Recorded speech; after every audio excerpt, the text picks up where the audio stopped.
Hello दोस्तों, एक interesting concept पर बात करेंगे। क्या नमक खाने से ब्लड शुगर वैल्यूज बढ़ते हैं? तो अगर ऐसा नहीं है तो ऐसा क्यों होता है कि हर डायबिटिक पेशेंट जिसका ब्लड शुगर ज़्यादा है या शुगर संबंधित कोई भी बीमारी, उसको हम नमकीन चीज़ें खाने को मना करते हैं। कई बार आपने ऐसा देखा होगा कि हम डायबिटिक पेशेंट्स को या हार्ट पेशेंट्स को या जिनको भी हाई शुगर लेवल्स का या मेटाबॉलिक सिंड्रोम का प्रॉब्लम है, उनको हम बोलते हैं कि नमकीन चीज़ें मत खाओ। अब ज़्यादातर नमकीन चीज़ों में नमक ही ज़्यादा होता है। बहुत कम ही ऐसी चीज़ें होंगी जिसमें नमक और शुगर दोनों साथ में होगा।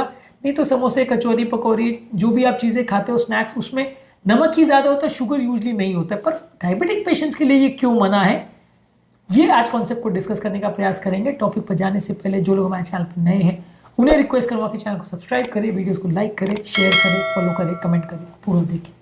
टॉपिक इंटरेस्टिंग है, एक अलग तरह का कॉन्सेप्ट है, इसलिए सेंड तक देखेगा। चलिए शुरू करते हैं इंपॉर्टेंट वीडियो।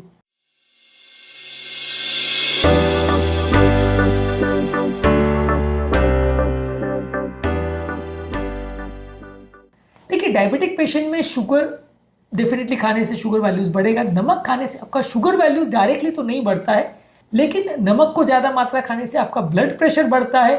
और high blood pressure metabolic syndrome के लिए एक रिस्क फैक्टर है, high blood pressure insulin resistance के लिए एक रिस्क फैक्टर है, जिसकी वजह से रिसेप्टर्स पर इंसुलिन का जो काम होना चाहिए था वो प्रॉपर नहीं होता। बेसिकली रिसेप्टर्स एक जगह होती है जहां पे इंसुलिन बाइंड करता है ताकि सेल्स के अंदर ग्लूकोज जा पाए। बेसिकली हर सेल्स के अंदर कुछ रिसेप्टर्स या जगह होती है गेट कीपर जैसा, जहां पे इंसुलिन का एक्शन होता है और जिसकी वजह से जो ग्लूकोज का अपटेक है या ब्लड शुगर लेवल्स को कम करने का जो बॉडी का फंक्शन है वो प्रॉपरली हो पाता है। जब हम ज़्यादा नमक वाली चीज़ लेते हैं, भले उस चीज़ में चीनी बिल्कुल भी ना हो, तो भी वो हमारा इंसुलिन रेजिस्टेंस बढ़ाती है और जिससे ब्लड शुगर लेवल्स इनडायरेक्टली बढ़ता है। डायरेक्टली नहीं बढ़ेगा। ये सारी चीज़ें ठीक है, कार्बोहाइड्रेट और बॉडी में वो फैट और कार्बोहाइड्रेट हम खाएंगे तो कन्वर्ट होकर बाद में शुगर बढ़ जाएगा, तो इनडायरेक्टली तो बढ़ेगा शुगर। लेकिन नमक पर से की हम बात करें, हम डायरेक्ट अगर नमक भी चाट रहे हैं तो वो भी नुकसानदायक है, क्योंकि वो इंसुलिन रेजिस्टेंस को बढ़ाएगा और इनडायरेक्टली ब्लड शुगर को बढ़ाएगा। इंसुलिन रेजिस्टेंस के कॉन्ट्रीब्यूटर्स में इसको माना जाता है। इस वजह से ज़्यादातर डायबिटिक पेशेंट्स को और हाई ब्लड शुगर वाले पेशेंट्स को नमक वाली चीज़ें खाने को मना किया जाता है। जहाँ तक नमकीन चीज़ों का सवाल है, उसमें और ज़्यादा कार्बोहाइड्रेट्स, फैट्स और बहुत सारी चीज़ें ऐसी होती है जो कि इनडायरेक्ट वे में हमें नुकसान करती है और हमारे शुगर वैल्यूज को बढ़ाती है। कई उसमें हिडन शुगर्स भी रहते हैं। अब कई चीज़ों में ऊपर से चीनी तो नहीं डाली जाती है, लेकिन चीनी जैसे प्रोडक्ट्स डाले जाते हैं, जैसे हाई फ्रक्टोज कॉर्न सिरप है, माल्टोडेक्सट्रिन है, माल्टोज है, जो कि चीनी के सब्सटीट्यूट्स हैं, उसमें भी हाई कैलोरी होती है और वो भी हमारा शुगर वैल्यूज को बढ़ाती है।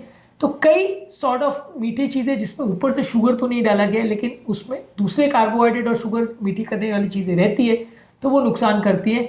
इसके अलावा जो चिप्स है, क्रैकर्स है, ब्रेड वगैरह, इसमें रिफाइंड कार्बोहाइड्रेट्स होते हैं जो कि डायरेक्टली आपका ब्लड शुगर भी बढ़ा सकते हैं, क्योंकि ये भी कार्बोहाइड्रेट्स है और तुरंत ये जैसे ग्लूकोज हमारा ब्लड शुगर लेवल बढ़ाता है, ये इनका भी पाचन बहुत जल्दी हो जाता है और ब्लड शुगर लेवल्स बढ़ाते हैं। तो डायबिटीज़ का कंट्रोल को ये डायरेक्टली भी अफेक्ट कर सकते हैं। तो जो स्नैक्स की मैं बात कर रहा हूँ वो ज़्यादातर रिफाइंड कार्बोहाइड्रेट यानी मैदे से बनते हैं। ये ज़्यादातर मैदे से बनने वाली चीज़ें जो है, ये आपके ब्लड शुगर लेवल्स को बहुत जल्दी बढ़ा सकती है। इसमें बहुत ज़्यादा ऑयल भी होता है। ऑयल अपने आप में कन्वर्ट होकर आपका मोटापा बढ़ाएगा, इंसुलिन रेजिस्टेंस बढ़ाएगा और डायबिटीज़ बढ़ेगा। कार्बोहाइड्रेट्स रिफाइंड खाएंगे तो वो भी आपका इंसुलिन रेजिस्टेंस बढ़ाएगा, डायबिटीज़ बढ़ाएगा, शुगर कंट्रोल को बिगाड़ेगा। नमक अपने आप में भी ये कर सकता है, तो इसलिए नमक को या नमकीन चीज़ों को खाने को मना किया जाता है। ये डायरेक्टली अगर डिसएडवांटेज ना भी करे तो इनडायरेक्टली कई तरह से नुकसान करता है।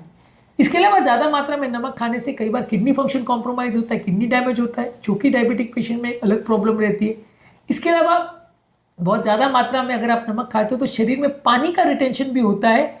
ये इनडायरेक्टली डायबिटीज़ के मेटाबॉलिज्म को अफेक्ट करता है। बॉडी का ये पानी का मेटाबॉलिज्म जो गड़बड़ होता है ज़्यादा नमक खाने से और फ्लूइड रिटेंशन होता है, ये भी डायबिटिक पेशेंट्स में एक नेगेटिव प्रॉब्लम है, जो कि लॉन्ग टर्म उनकी किडनी फंक्शंस को और ओवरऑल बॉडी फंक्शन को कॉम्प्रोमाइज़ कर सकता है, उनका इंसुलिन रेजिस्टेंस को बढ़ा सकता है, हार्ट फेलियर को बढ़ा सकता है, बहुत सारी बीमारियां कर सकता है। जैसा कि हम जानते हैं कि डायबिटीज़, हाइपरटेंशन, ओबेसिटी, कोलेस्ट्रॉल, ये सारी बीमारियां एक साथ बहुत बार आती है, इनके मेटाबॉलिक सिंड्रोम बोलते हैं। तो ओवरऑल इस तरह के पेशेंट में जब भी डायबिटीज़ है, अगर आप नमक खा रहे हो तो हाइपरटेंशन बढ़ेगा, तो मेटाबॉलिक सिंड्रोम की तरफ पेशेंट ज़्यादा जाएगा, पेशेंट को और ज़्यादा ब्लॉकेजेस डेवलप होंगे, ज़्यादा इन्फ्लेमेशन होगा, ज़्यादा वजन बढ़ेगा, ज़्यादा हाइपरटेंशन होगा, तो ये सारी बीमारियां उसको एक साथ होगी यदि वो नमक खाएगा। इसलिए मॉरल ऑफ द स्टोरी ये कि यदि किसी व्यक्ति को डायबिटीज़ है तो सिर्फ नमक वो फिर भी नहीं खाना चाहिए, और नमकीन चीज़ें में एडिशनल कार्बोहाइड्रेट्स होता है तो वो और भी नहीं खाना चाहिए, क्योंकि डायरेक्टली और इनडायरेक्टली ये आपके शुगर मेटाबॉलिज्म को अफेक्ट करेगा, डायरेक्टली और इनडायरेक्टली आपकी डायबिटीज़ कंट्रोल को अफेक्ट करेगा, डायरेक्टली इनडायरेक्टली आपकी हेल्थ को अफेक्ट करेगा। इसलिए इससे फ़ायदा नहीं है, नुकसान ही है। बशर्ते पेशेंट का ब्लड प्रेशर बहुत ज़्यादा लो हो। अब अगर ब्लड प्रेशर बहुत ज़्यादा लो हो तो नमक लेने से फ़ायदा होगा, क्योंकि बीपी नॉर्मल मेंटेन करना आवश्यक है। पर यदि किसी व्यक्ति का बीपी नॉर्मल है या ज़्यादा है तो वहाँ पे उसको बने जितना कम नमक लेना चाहिए। भले उसको हाई ब्लड प्रेशर का प्रॉब्लम नहीं भी हो तो भी नमक की मात्रा नॉर्मल या कम ही रखना चाहिए, क्योंकि ये डायरेक्टली और इनडायरेक्टली आपके डायबिटीज़ कंट्रोल को भी इफेक्ट करता है, डायबिटीज़ से संबंधित बाकी डिजीज प्रोसेस को भी इफेक्ट करता है। तो आज के टॉपिक में एक अलग और इंटरेस्टिंग तरह के कॉन्सेप्ट पर हमने बात करी कि क्या डायबिटिक पेशेंट्स को नमक वाला खाना खाना चाहिए या नहीं, और नमकीन चीज़ों से किस तरह से उनका डायबिटिक डिजीज प्रोसेस इफेक्ट होता है, इस पर हमने बात करी। उम्मीद करूँगा कि आज का टॉपिक में कुछ नई बातें जानने को मिली होगी। जो लोग हमारे चैनल पर नए हैं उन्हें रिक्वेस्ट करूँगी चैनल को सब्सक्राइब करें, वीडियोस को लाइक करें, शेयर करें, फॉलो करें, कमेंट करें।